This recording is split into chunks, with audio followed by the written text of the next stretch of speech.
Welcome to the Trump Breaking News Network, your daily source for up-to-the-minute Trump news. Join us today and every day. Here's today's news. This is TBNN. Without Trump's stalled travel ban, DHS chief not fully confident of U.S. security.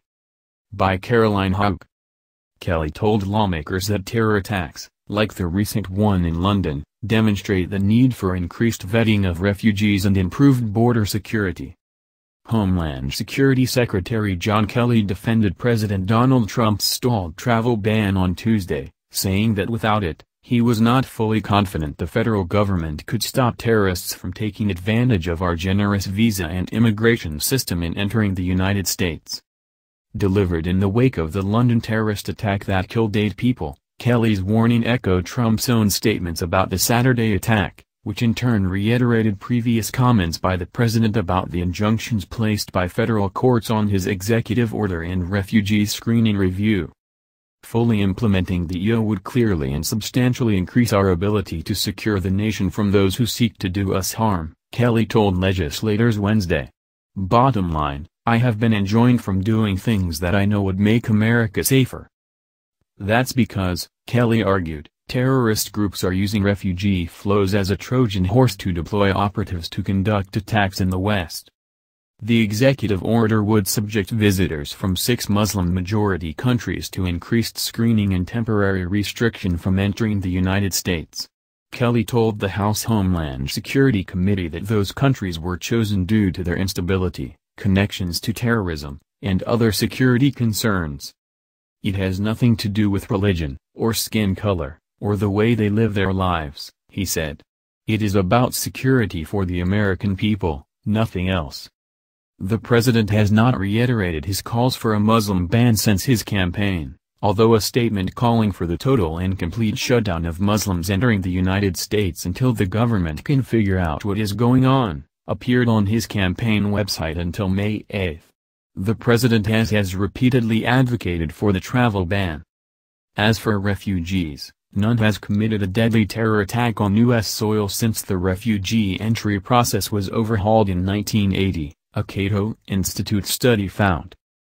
Over the past 2 days before committees in both congressional houses, Kelly gave full support to Trump's ban and some of the president's other national security proposals, including his focus on securing the U.S.'s southwestern border.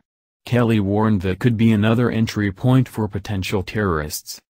It's less and less of a concern because of what we're doing, but one concern I do have is the southwest border, he said.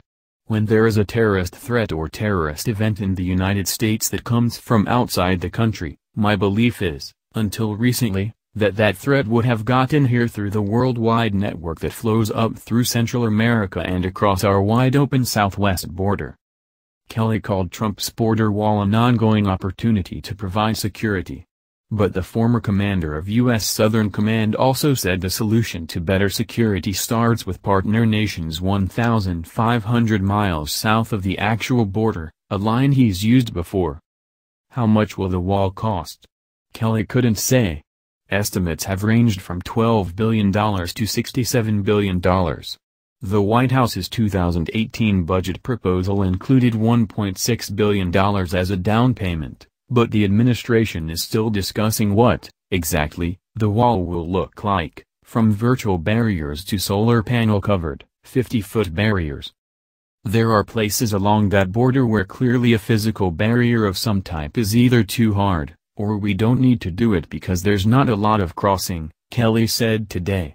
There's other places along the border, particularly near the urban areas, that my CBP professionals are asking for additional barriers. But even in a hypothetical world where a combination of the wall, travel ban, increased vetting and other security measures helped secure the border against all external threats, Kelly warned homegrown extremism would still prove a threat.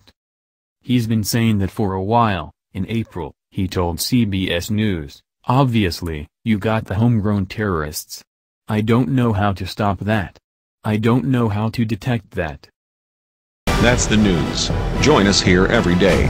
Be sure to subscribe and click the bell. See you next time.